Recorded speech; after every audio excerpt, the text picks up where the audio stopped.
اللہ تعالیٰ کی اس مخلوق کا نام جن ہے جسے آگ کے شعلوں سے پیدا کیا گیا، اور وہ اپنے مادے کی لطافت کے سبب ایسی قوت اختیار کرتے ہیں کہ حسب منشا ہر صورت میں متشکل ہو سکے۔ اور اللہ تعالیٰ نے نار سموم کو پیدا کیا۔ یہ وہ آگ تھی جس میں دھواں نہ تھا، اور اسی آگ سے اللہ نے جنات کو پیدا کیا۔ دینار ایک جن زادی کی پر اسرار داستان ہے۔ میں جانتی تھی کہ یہ بابل کے کھنڈرات نہیں، آدم زادوں کا عظیم شہر بغداد ہے، اور یہاں ہمیں ہر قدم پھونک پھونک کر رکھنا ہوگا۔ ہم پر کسی کو یہ شبہ نہیں ہونا چاہیے کہ آدم زاد نہیں ہیں۔ اور جب ہم بغداد سے اپنے مسکن کی طرف لوٹ رہے تھے تو مغرب کی اذان سنائی دی، اور مؤذن اگر خوشحال ہو تو اپنے آواز کے سحر میں لے لیتا ہے۔ اور بغداد میں جگہ جگہ مسجدیں تھیں، اور جامع مسجد قصر خلافت کے قریب تھی، اور کہتے ہیں کہ مغرب کے وقت بہتے دریا رک جاتے ہیں، اور سو ہم بھی ایک جگہ ٹھہر گئے۔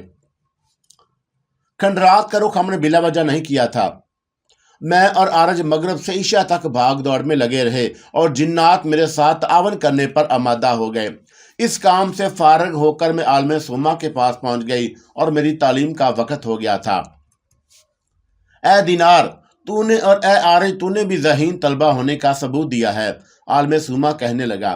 اور آج میں تمہیں ایک ایسے عمل کے بارے میں بتاؤں گا جو مختلف زبانوں اور نئے جہانوں کی سیر کرا سکتا ہے، اور یہ گزرے ہوئے زمانے بھی ہو سکتے ہیں اور آنے والے زمانے بھی۔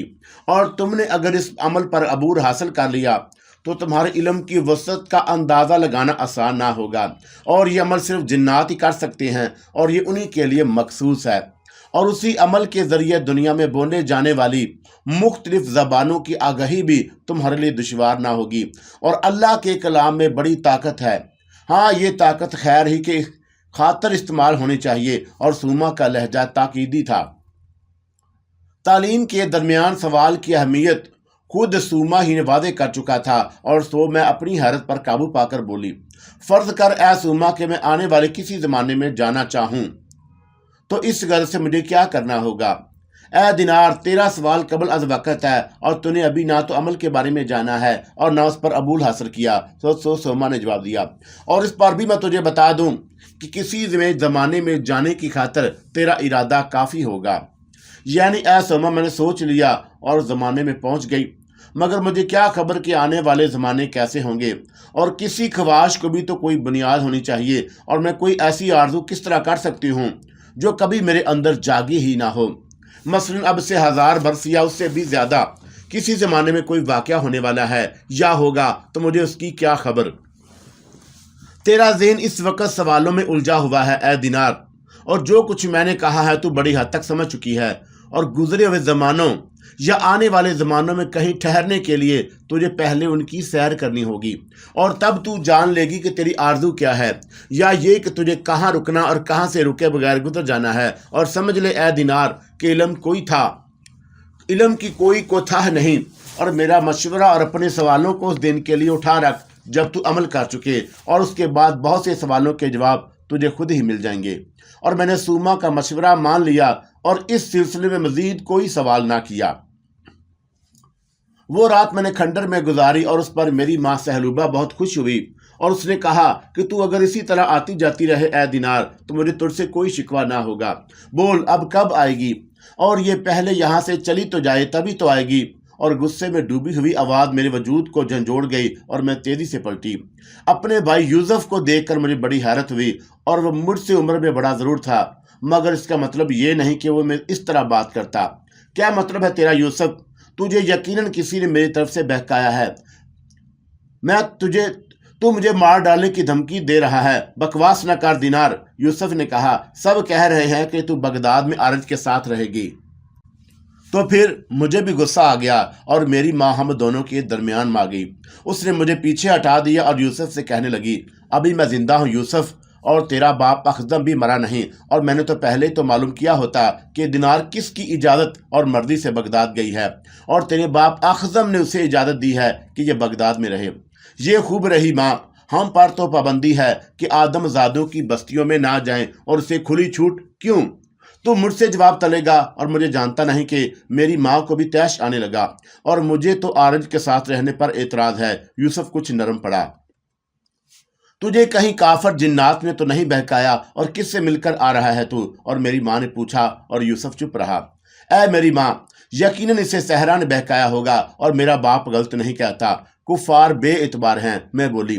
اور یوسف کی خاموشی اسی کا پتہ دے رہی تھی، اور ہم بھائی بہن میں کچھ تیز تندو مکالموں کا تبادلہ ہوتا رہا، اور پھر ماں نے ہماری صلح کرا دی۔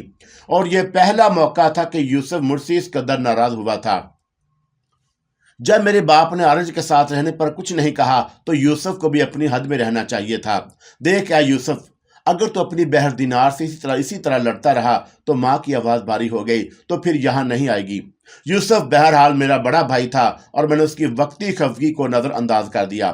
اور عارج میرا انتظار میں کھنڈرا سے کچھ فاصلے پر موجود تھا، اور مجھے آتے دیکھ کر بولا، دینار تو نے آنے میں بڑی دیر کر دی۔ ہاں، میں ٹال گئی، اور اسے میں نے یوسف کے بارے میں کچھ بتانا بہتر نہ جانا، اور کہا، بغداد چلنا ہے تجھے، اپنا نام تو یاد ہے؟ طبیب سارم، عارج نے جواب دیا، اور میں اتروبا، اور اس نے سبق سا سنا دی، اور مجھے ہنسی آ گئی۔ بغداد کے محلے عربیہ پہنچنے سے پہلے ہم صحرا میں اتر گئے اور اپنا تجسیم کر لی۔ اپنے جسم کو میں نے آدم زادیوں کی طرح ایک چادر میں ڈھانپ لیا تھا۔ اے طبیب سارم، بتا کہ اب کدھر چلنا ہے؟ میں نے عارج کو چھیڑا۔ اور سیبوں کی باغ کی طرف، مجھے ٹھیک سے یاد ہے نا؟ اور کچھ ہی دیر بعد جب ہم باغ کے سے گزر کر اپنے مکان میں پہنچے، وہاں مریض پہلے سے موجود تھے، اور یہ وہ جنات تھے جنہوں نے گزشتہ روز ہم سے تعاون کا وعدہ کیا تھا، اور مطلب چلانے اور آدم زادوں کو اس طرح متوجہ کرنے کا یہی ذریعہ میری سمجھ میں آیا تھا۔ اس زمانے میں کسی طبیبہ کا کوئی تصور نہیں تھا، اور آدم زادیاں گھریلو چٹکلوں ہی سے گزارا کرتی تھی، اور یوں وہ جلد موت کی منہ میں پہنچ جاتی۔ رفتہ رفتہ جن زادیوں کی مسلسل آمد و رفت نے میری مشکل آسان کر دی، اور اسی بہانے آدم زادیاں بھی آنے لگی، اور مکان کا عقبی دروازہ میں نے عورتوں کی آمد و رفت کے لیے مخصوص کر دیا۔ آدم زادیاں اب مجھ سے مانوس ہوتی جا رہی تھیں، اور انہیں میرا نام بھی یاد ہو گیا، اور یوں اس مکان کے دو حصے ہو گئے، عارج مردوں کو اور میں عورتوں کو بھگتاتی، اور ہمارے نظام الاوقات صبح فجر کے بعد سے 1 گھڑی تک رہتے تھے، مگر مریضوں کی تعداد بڑھتے بڑھتے اتنی ہو گئی کہ ہمیں ظہر کا وقت ہو جاتا۔ مطلب کا وقت ختم ہو گیا ہے، ہمارا ایک خادم اعلان کرتا، اب آپ لوگ بعد نماز عصر آئیے گا، اور جنات کی جگہ دھیرے دھیرے آدمیوں نے لے لی، اور میری شہرت اب بغداد کے مغربی حصے تک محدود نہیں تھی۔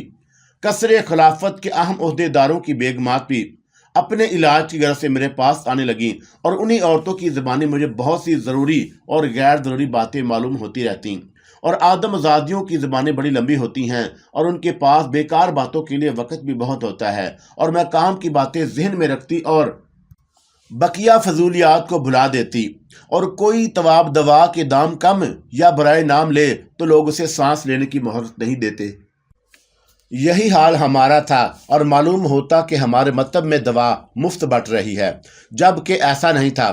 ہم ہر مریض سے 1 حبہ ضرور لیتے تھے، اور مطب میں روز بروز بڑھتی ہوئی بھیڑ دیکھ کر میں نے ایک دن عارج سے کہا، اے طبیب، لگتا ہے کہ ہم آدم زادوں کو دوا بانٹتے بانٹتے خرچ ہو جائیں گے، اور اس کا بھی کچھ علاج بتا۔ اے طبیبہ، مجھے تو نے ہی یہاں لا کر پھنسا دیا ہے، میں کیا علاج بتاؤں؟ اور عارج بھی اب میرے ساتھ رہتے رہتے شوخی فرمانے لگا تھا، اور میری چھیڑ چھاڑ کام آئی۔ انہی دنوں کا ذکر ہے کہ میں نے اپنے مطلب میں عیسیٰ کا نام سنا، مگر عیسیٰ تو مکے میں تھا، اور اس نے خلیفہ کے ہاتھ پر بیعت کر لی تھی، اور قصر خلافت سے آنے والی 2 آدم زادی مجھے اس طرح دیکھنے لگی جیسے میرے سر پر سینگ اگ آئے ہوں، اور وہ کہنے لگی، آپ کو شاید پتہ نہیں کہ عیسیٰ بن موسیٰ کے ٹھکانے کہاں کہاں ہے، اور ان دونوں پر وہ رہبہ میں ہے۔ رہبہ یہ کوفہ کا مضافاتی علاقہ ہے۔